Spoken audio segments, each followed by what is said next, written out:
નમસ્કાર મારા વાલા વિદ્યાર્થી મિત્રો કેવીની ક્લાસ યુટ્યુબ ચેનલમાં આપ સૌ મિત્રોનું હું દિલથી સ્વાગત કરું છું। મિત્રો આજે વાત કરવાના છીએ ધોરણ 9માં આપણી વિજ્ઞાન અને ટેકનોલોજીની જે વાર્ષિક પરીક્ષા એપ્રિલ માસમાં આવનાર છે તેનું મિત્રો એસવીએસ કક્ષાનું જે પેપર આવશે તેનું સોલ્યુશન આપણે આજે આ વિડીયોમાં કરીશું, જે તમારી આવનારી પરીક્ષામાં તમને ખૂબ જ ઉપયોગી નીવડશે। તો ચાલો વિદ્યાર્થી મિત્રો આપણે વિડીયોની શરૂઆત કરીએ। તેના પહેલાં તમે ખાસ કરીને ચેનલમાં મારા વાલા વિદ્યાર્થી મિત્રો નવા છો તો ખાસ કરીને ચેનલને સબસ્ક્રાઇબ કરી વિડીયોને લાઇક અને શેર કરવાનું ન ભૂલતા, જેથી કરી અમે તમારા સુધી ધોરણ 9ના તમામ વિડીયો છે અને તમામ પ્રશ્નપત્રનું સોલ્યુશન છે તે મોકલી શકીએ। તો વિદ્યાર્થી મિત્રો, ગુજરાત માધ્યમિક અને ઉચ્ચતર માધ્યમિક શિક્ષણ બોર્ડ ગાંધીનગર દ્વારા આપણું જે પેપર વિજ્ઞાનનું આવનાર છે તે 80 ગુણનું આ વખતે હશે અને 3 કલાકની અંદર આ પેપર પૂર્ણ કરવાનું છે। જ્યારે વિભાગ નંબર મિત્રો એ થી તમારું પ્રશ્નપત્રની શરૂઆત કરવાની છે, જેની અંદર મિત્રો તમને એ વિભાગની અંદર 16 ગુણનું પૂછાશે અને પ્રત્યેક પ્રશ્ન દીઠ 1 ગુણ મળવાપાત્ર થાય છે। મિત્રો પહેલો પ્રશ્ન છે તેમાં વિકલ્પ સ્વરૂપે પ્રશ્ન છે। પહેલો એવો પ્રશ્ન છે કે 308 કે 329 કે અને 391 કે તાપમાનના મૂલ્યને સેલ્સિયસ માપક્રમમાં રૂપાંતરિત કરતા મળતા મૂલ્ય અનુક્રમે શું આવશે? તો મળતું જે મૂલ્ય છે એ મિત્રો 338 કેનું મૂલ્ય છે તે 35 આવશે, 35 સેલ્સિયસ, 329નું 56 સેલ્સિયસ અને 391નું 118 સેલ્સિયસ તાપમાન આવનાર છે। આગળ બીજો પ્રશ્ન છે કેડમિયમ તત્વની સંજ્ઞા, તો મિત્રો એની જે સંજ્ઞા છે તે છે સીડી। ત્રીજું છે વિકલ્પ જ્યારે પરમાણુમાંથી આયન અને બાયન આયન બને ત્યારે ક્યાં આવરણીય અવપરમાણીય કણની સંખ્યામાં ફેરફાર થાય છે? તો એમાં જવાબ આવશે ઇલેક્ટ્રોન પરમાણુ। ચોથું છે ક્ષય કોના દ્વારા થાય છે? તો મિત્રો ક્ષય છે એ બેક્ટેરિયા દ્વારા થાય છે। હવે વિધાન ખરા ખોટા પણ મિત્રો 4 ગુણમાં પૂછાવાના છે, જેની અંદર મિત્રો પાંચમો પ્રશ્ન છે પદાર્થની સાપેક્ષ ઘનતા બરાબર પાણીની ઘનતા ભાગ્યા પદાર્થની ઘનતા, તો આ વિધાન ખોટું છે। બીજું, હવાના અવરોધની અવગણતા એક સરખી ઊંચાઈ એથી એક સાથે મુક્ત પતન કરતા પીંછા અને વજનદાર પથ્થર બંનેના મિત્રો પૃથ્વીની સપાટી પર વેગ સમાન હોય છે, તો આ વિધાન કેવું છે? સાચું છે। સાતમો છે પદાર્થની સ્થિતિ અને ઉર્જા એ સાપેક્ષ છે, તો આ વિધાન પણ ખરું છે। આઠમો છે હવામાં ધ્વનિ તરંગોનું પ્રસરણ સંઘનન અને વિઘટન દ્વારા થાય છે, તો આ વિધાન પણ ખરું છે। હવે આપણે ખાલી જગ્યા મિત્રો જોઈ લઈએ। ખાલી જગ્યાની અંદર 9મી ખાલી જગ્યા છે કે પદાર્થમાં રહેલા ઘટક કણોની ગોઠવણી ખાલી જગ્યામાં ઓછી નિયમિત જ્યારે ખાલી જગ્યામાં સૌથી વધુ અનિયમિત હોય છે, તો મિત્રો વાયુમાં ઓછી નિયમિત અને વાયુમાં સૌથી વધુ અનિયમિત પણ હોય છે। આગળ જોઈશું 10મો પ્રશ્ન છે ક્લોરીન પરમાણુની બાહ્યતમ કક્ષામાં ખાલી જગ્યા ઇલેક્ટ્રોન ગોઠવાયેલા હોય છે, તો એમાં આવશે 7। 11 કાર કાપેલું અંતર કારમાં રહેલા ખાલી જગ્યા સાધનની મદદથી જાણી શકાય છે, તો મિત્રો ઓડોમીટર જે હોય છે એ ના દ્વારા માપી શકાય છે। 12મું છે એક સ્કૂટર સવા 36 કિલોમીટર પ્રતિ કલાકની ઝડપે ગતિ કરે છે, તેને બ્રેક માર્યા બાદ 10 સેકન્ડમાં તે સ્થિર થાય છે, તો સ્કૂટરનો પ્રવેગ કેટલો છે? તો મિત્રો સ્કૂટરનો પ્રવેગ છે એ -1 હશે। એક વાક્ય કે શબ્દમાં જવાબ આપવાનો છે। મિત્રો અહીંયા છે પીઓ 3-3 જેટલા પરમાણુ હાજર છે, તો અહીંયા મિત્રો જવાબ આવશે કે આયનમાં 1 ફોસ્ફરસ, 4 ઓક્સિજન એમ કુલ 5 પરમાણુઓ હાજર હોય છે। બીજું છે 14મો પ્રશ્ન છે કયા સજીવ કોષમાં બૃહદ, લઘુ એમ 2 કોષ કેન્દ્ર હોય છે?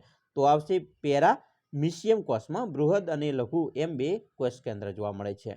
15મું છે એક ડબલ્યુ પાવર વ્યાખ્યાયિત કરો, તો મિત્રો જો કોઈ એજન્ટ એટલે કે સાધન અથવા મશીન એક જે કાર્ય 1 એસમાં કરે તો તેનો પાવર 1 ડબલ્યુ કહેવાય, 1 વોલ્ટ કહેવાય। 16મો છે પડઘા માટે ધ્વનિમાં ઉદ્ગમ સ્થાન અને પરાવર્તન સપાટી વચ્ચે ઓછામાં ઓછું કેટલું અંતર જોઈએ? તો 17.2 મીટર અંતર જોઈએ। વિભાગ બી ઉપર જઈશું। વિભાગ બી ની અંદર મિત્રો પ્રત્યેક પ્રશ્ન દીઠ 2 ગુણ મળવાપાત્ર થશે તમને, જેના 20 ગુણ છે। 17મો પ્રશ્ન છે વાયુનું દબાણ એટલે શું? દબાણ માપવા માટેનું એકમ, તો મિત્રો જવાબ જોઈએ કે પાત્રની દિવાલ પરના વાયુના કણો દ્વારા પ્રતિ એકમ ક્ષેત્રફળ લગાવતા બળને વાયુનું દબાણ કહે છે।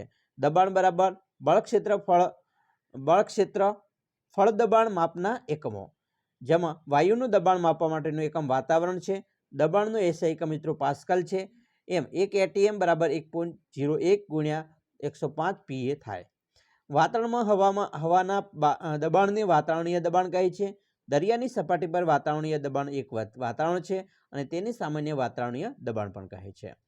18મું છે તાપમાન વધારતા ઘન પદાર્થ પીગળીને પ્રવાહી સ્વરૂપમાં સંપૂર્ણ રૂપાંતર પામી જાય છે.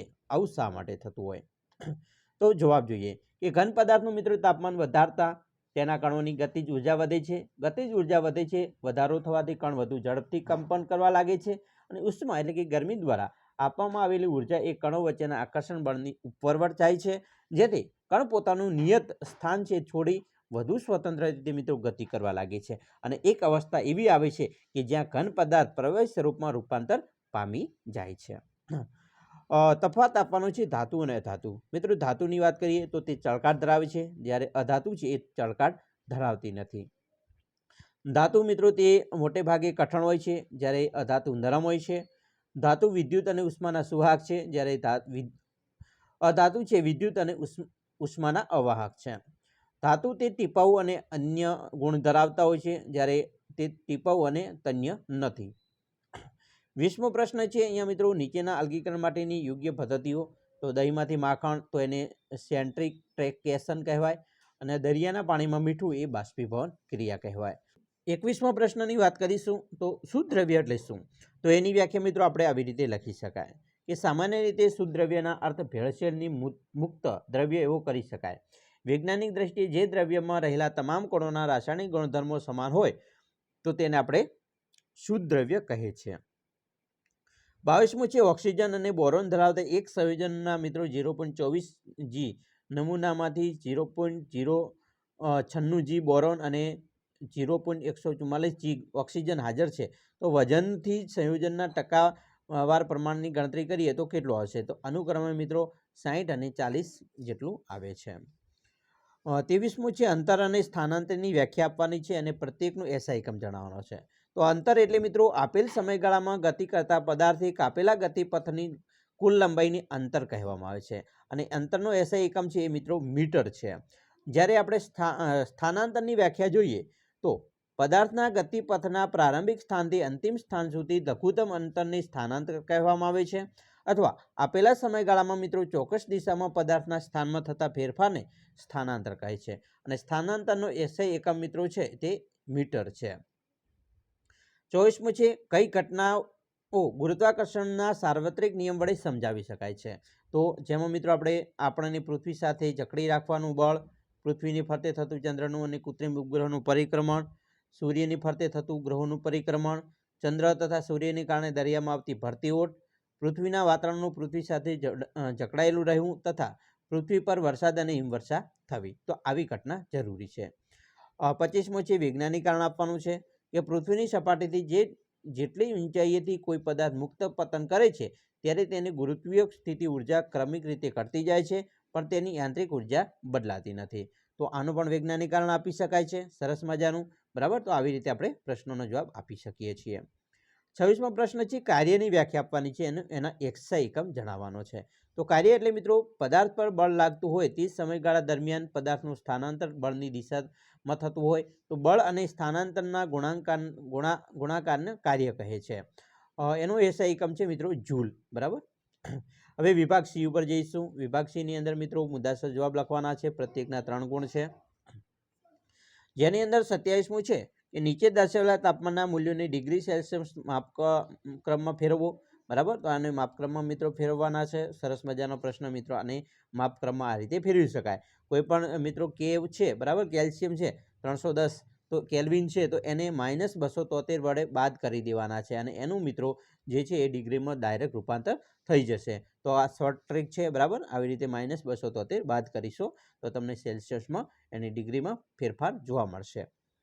28મું છે 0.051 G એલ્યુમિનિયમ ઓક્સાઇડમાં હાજર રહેલ એલ્યુમિનિયમ આયનની સંખ્યા જણાવવાની છે. તો મિત્રો એમાં સંખ્યા છે તે આવશે 6.022 × 1020 AL3 પ્લસ, બરાબર, AL3 અને આયન આટલું હોય છે.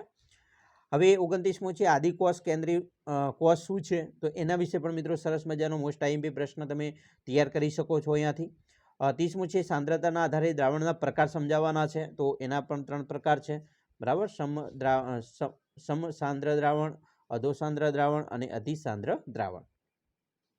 31મો છે બસની છત પર મૂકેલ સામાન્ય દોરડા વડે કેમ બાંધવામાં આવે છે, બરાબર. તો એ પણ મિત્રો એનું કારણ આપણે અહીંયા જાણી શકીએ છીએ. 32મું છે આબોહવાના નિયંત્રણમાં વાતાવરણમાં ફાળો સમજાવો. તો એ શું ફાળો આપે છે કે આબોહવાના નિયંત્રણમાં વાતાવરણનો શું ફાળો રહેલો છે, તેના વિશે પણ મિત્રો 3 ગુણમાં આટલો જવાબ લખી શકાય. 33મું છે ઓઝોન વાયુ સજીવો માટે કેવી રીતે લાભદાયક છે સમજાવો અને ઓઝોન સ્તરને નુકસાન પહોંચાડવા પદાર્થોના નામ. તો ઓઝોન વાયુ મિત્રો સજીવો માટે કેવી રીતે લાભદાયક છે અને ઓઝોન સ્તર નુકસાન પહોંચાડતા પદાર્થોના નામ પણ આપણે અહીંયા લખી શકીએ છીએ, જેમ કે CFC, નાઇટ્રોજન ઓક્સાઇડ, હાઇડ્રોજન અણુઓ ઓઝોન સ્તરને નુકસાન પહોંચાડતા હોય છે. 34મો પ્રશ્ન મિત્રો છે સેન્દ્રિય ખાતરના પ્રકાર. તો સેન્દ્રિય ખાતરના મિત્રો પ્રકારમાં આપણે જોઈએ તો કમ્પોસ્ટ એન્ડ વર્મી કમ્પોસ્ટ અને લીલું જૈવિક ખાતર, બરાબર, ઉગાડવામાં આવતું હોય છે. તો એના પ્રકારો વિશે પણ મિત્રો સરસ મજાનો જવાબ લખી શકાય. વિભાગ ડીની વાત કરીએ. વિભાગ ડીમાં મિત્રો પ્રત્યેક પ્રશ્ન દીઠ તમને 3 ગુણ મળવાપાત્ર થાય છે. 20 ગુણનો વિભાગ ડી છે, જેમાં 35મો પ્રશ્ન છે કે આધુનિક સમયમાં તત્વોનું નામ અને સંજ્ઞા કેવી રીતે આપવામાં આવે છે, એ પણ સમજૂતી આપવાની છે, બરાબર. તો સરસ મજાનો મોસ્ટ આઈએમપી પ્રશ્ન આપણે અહીંયાથી તૈયાર કરી શકીએ છીએ આવી રીતે, બરાબર. એનું મિત્રો અહીંયા તમે જુઓ તો તત્વની સંજ્ઞા પણ આપી દેવામાં આવેલી છે. દરેક સંજ્ઞા અને તત્વ મિત્રો ખાસ તૈયાર કરી લેજો અને સ્ક્રીનશોટ પાડીને તૈયાર કરી લેવાની રહેશે, અથવા તમારી બુકમાં પણ આપેલી જશે મિત્રો. 36મું છે સસ્તન વર્ગના લક્ષણો જણાવો. તો મિત્રો સસ્તન વર્ગના લક્ષણો અલગ અલગ હોય છે. ત્વચા, હૃદય, તાપમાન, વિકાસ અલગ અલગ પ્રકારનું જોવા મળે છે અને એના આધારે આપણે એનો જવાબ લખી શકીએ છીએ. 37મો પ્રશ્ન છે અચળ ઝડપથી ગતિ કરતા પદાર્થ માટે અંતર એટલે કે સમયનો આલેખ દોરો અને તેના પરથી પદાર્થની ઝડપ કેવી રીતે શોધી શકાય છે, એની પણ મિત્રો સમજૂતી આપણે આપવાની છે. તો આવી રીતે એનો પણ જવાબ લખી શકાય. 38મો છે કોઈ પથ્થરને 100 મીટર ઊંચા ટાવરની ટોચ પરથી મિત્રો પડતો મૂકવામાં આવે તો એ જ સમયે બીજા પથ્થરને જમીન પરથી 25 મીટર પ્રતિ સેકન્ડના વેગથી ઉર્ધ્વ દિશામાં ફેંકવામાં આવે તો બંને પથ્થર ક્યારેય ને ક્યાં એકબીજાને મળશે, એ મિત્રો તમારે કેવી રીતે શોધવાનું છે એ દાખલા મુજબ અહીંયા શોધી શકો છો, બરાબર. એનો પણ મિત્રો સમજૂતી આપેલી છે. અને ટૂંક નોંધ લખવાની છે ઘનતા. તો ઘનતા વિશે મિત્રો મોસ્ટ આઈએમપી પ્રશ્ન તમને પૂછી શકે છે, તો ઘનતા વિશે પણ લખી શકાય છે. મિત્રો ખાસ કરીને તમારા SBS કક્ષાના જે પેપરો છે અલગ અલગ આવતા હોય છે, બરાબર, પણ આ પેપર છે તમને ખૂબ જ ઉપયોગી નીવડશે તમારી આવનારી એક્ઝામમાં. તો આશા રાખીએ છીએ તમને આપણો આ વિડીયો ખૂબ જ ગમ્યો હશે. અને વિદ્યાર્થી મિત્રો વિડીયો ગમ્યો હોય તો લાઇક, શેર અને સબસ્ક્રાઈબ કરવાનું ન ભૂલતા.